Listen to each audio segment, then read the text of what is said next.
Assalamualaikum warahmatullahi wabarakatuh. Perkenalkan, saya Windy Abdul, mahasiswi semester 4, Prodi Pendidikan Biologi kelas A. Baiklah, pada video kali ini saya akan mempresentasikan materi tentang sistem reproduksi pada manusia. Materi yang pertama yaitu pengertian reproduksi manusia. Sistem reproduksi merupakan salah satu komponen sistem tubuh yang penting, meskipun tidak berperan dalam homeostatis dan esensial bagi kehidupan seseorang. Pada manusia, reproduksi berlangsung secara seksual. Organ reproduksi yang dimiliki manusia berbeda antara pria dan wanita. Selanjutnya, struktur dan fungsi organ reproduksi. Yang pertama, struktur dan fungsi organ reproduksi pada pria.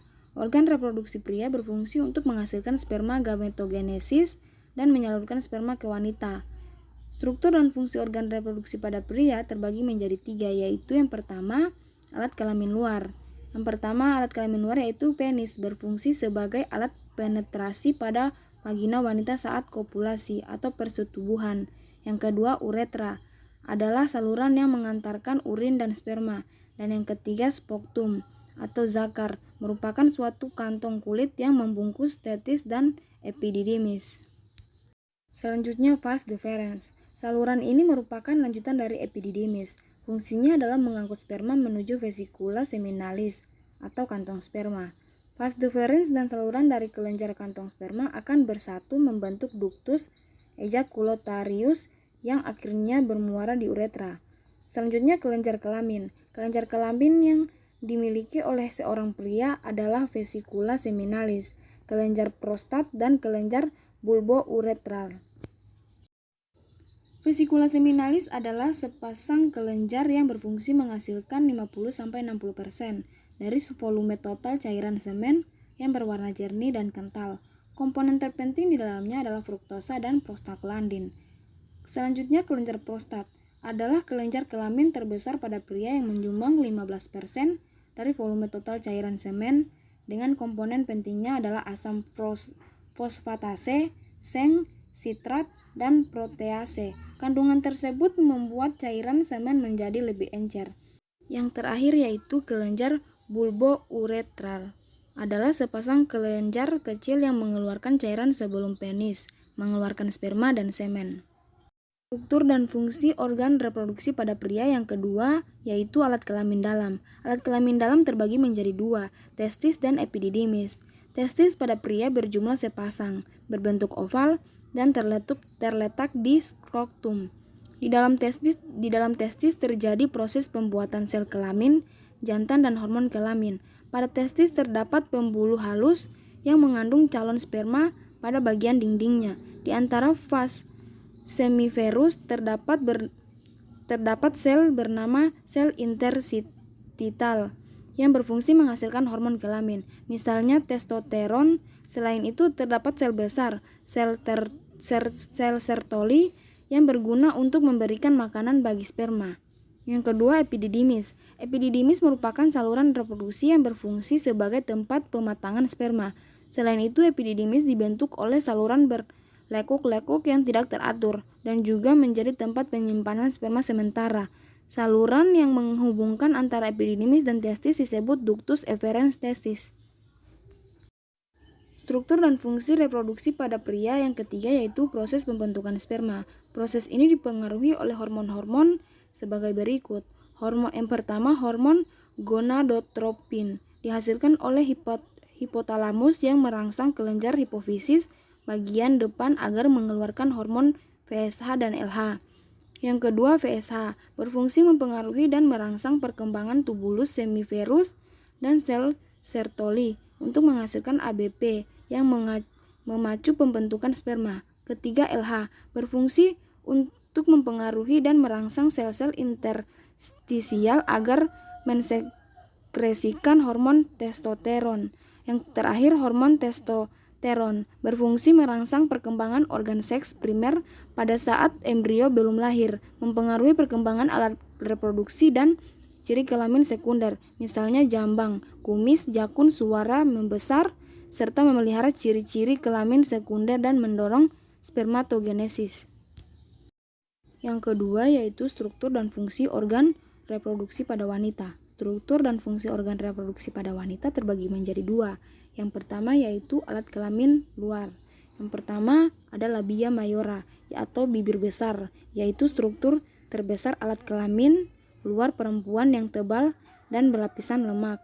Labia mayora ini mengelilingi organ pada alat kelamin luar lainnya dan berakhir menjadi mons pubis. Dan yang kedua labia minora atau bibir kecil, ialah lipatan kulit yang halus dan tidak memiliki lapisan lemak. Yang ketiga, mons veneris adalah tonjolan lemak yang besar sebagai pertemuan antara sepasang labia mayora. Dan yang terakhir, klitoris, disebut juga kelentit. Klitoris berupa tonjolan kecil dan memanjang serta homolog dengan penis pada pria, sebagai besar tersembunyi di antara kedua labia minora.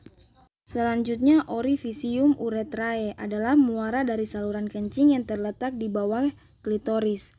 Selanjutnya, himen, sering disebut sebagai selaput darah. Dan yang terakhir, kelenjar reproduksi. Sama halnya seperti pria, wanita juga memiliki beberapa kelenjar reproduksi. Di antaranya adalah kelenjar vestibulari, mayor dan minor, serta parauretralis. Struktur dan fungsi reproduksi pada wanita yang kedua yaitu alat kelamin dalam. Alat kelamin dalam juga terbagi beberapa. Yang pertama ovarium, disebut indung telur. Ovarium adalah sepasang organ berbentuk oval yang terletak di dalam rongga perut.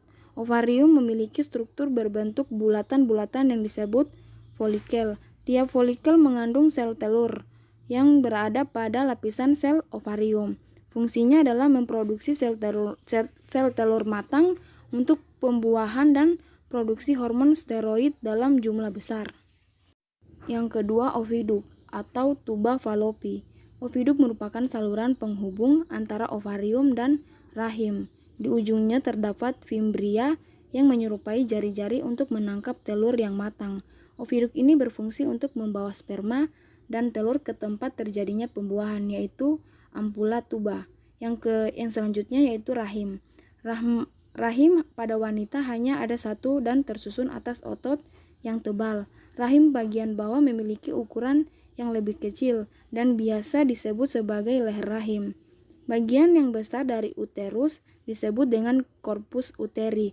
Terdapat 3 lapisan utama uterus, yaitu perimetrium, myometrium, dan endometrium. Endometrium merupakan lapisan yang akan mengalami penebalan dan pengelupasan apabila tidak ada pembuahan.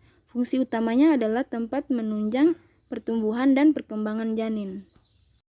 Yang terakhir ada vagina. Vagina merupakan alat kelamin wanita yang menghubungkan alat kelamin luar dengan rahim. Vagina terdiri atas otot yang membujur ke arah belakang.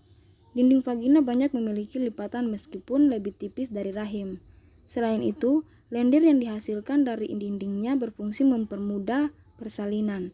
Fungsi vagina adalah menahan penis saat berhubungan seksual dan menyimpan semen sementara. Struktur dan fungsi organ reproduksi pada wanita yang terakhir yaitu proses oogenesis.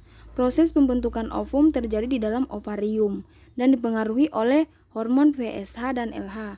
Mula-mula oogonium tumbuh menjadi oosit primer. Selanjutnya oosit primer membelah secara meiosis menjadi satu oosit sekunder dan satu polosit pada meiosis 1. Pada meiosis 2, oosit sekunder membelah menjadi satu ootit. Pada badan polosit, oogenesis menghasilkan ovum fungsional dan 3 polosit yang mati dari satu oosit primer. Materi selanjutnya kelainan dan penyakit pada reproduksi manusia. Penyakit pada sistem reproduksi manusia dapat disebabkan oleh virus ataupun bakteri. Penyakit yang menyerang sistem reproduksi manusia dinamakan juga penyakit kelamin. Pada umumnya, penyakit kelamin ditularkan melalui hubungan seksual. Penyakit tersebut dapat menyerang pria maupun wanita. Yang pertama, safilis atau raja singa. Safilis adalah penyakit kelamin yang disebabkan oleh bakteri. Tanda-tanda safilis antara lain terjadi luka pada alat kelamin, rektum, lidah, dan bibir. Pembekakan getah bening pada bagian paha, bercak-bercak di seluruh tubuh. Tulang dan sendi terasa nyeri, ruam pada tubuh, khususnya tangan dan telapak kaki. Yang selanjutnya gonorea atau kencing nanah. Gonorea atau kencing nanah disebabkan oleh bakteri. Gejala dari gonorea antara lain keluarnya cairan seperti tanah dari saluran kelamin, rasa panas dan sering kencing. Bakteri menyebabkan penyakit ini dapat menyebar ke seluruh tubuh, sehingga menyebabkan rasa nyeri pada persendian dan dapat mengakibatkan kemandulan. Penyakit ini dapat disembuhkan jika dilakukan pengobatan dengan penggunaan antibiotik secara cepat. Selanjutnya penyakit herpes genitalis. Herpes genitalis disebabkan oleh virus. Virus penyebab penyakit herpes genitalis adalah herpes simplex. Gejala penyakit herpes genitalis antara lain timbulnya rasa gatal atau rasa sakit pada daerah kelamin dan adanya luka yang terbuka atau lepuhan berair. Selanjutnya penyakit kutil kelamin. Penyebab kutil kelamin adalah human papiloma virus HPV dengan gejala yang khas, yaitu terdapat satu atau beberapa kutil di sekitar kemaluan. Pada wanita dapat menyerang kulit di daerah kelamin sepanjang dubur, selaput lendir bagian dalam vagina sampai leher rahim. Selanjutnya penyakit endometriosis merupakan lapisan rahim yang tumbuh tidak pada tempatnya, yaitu di luar dinding rahim, bagian dalam di tempat plasenta melekat.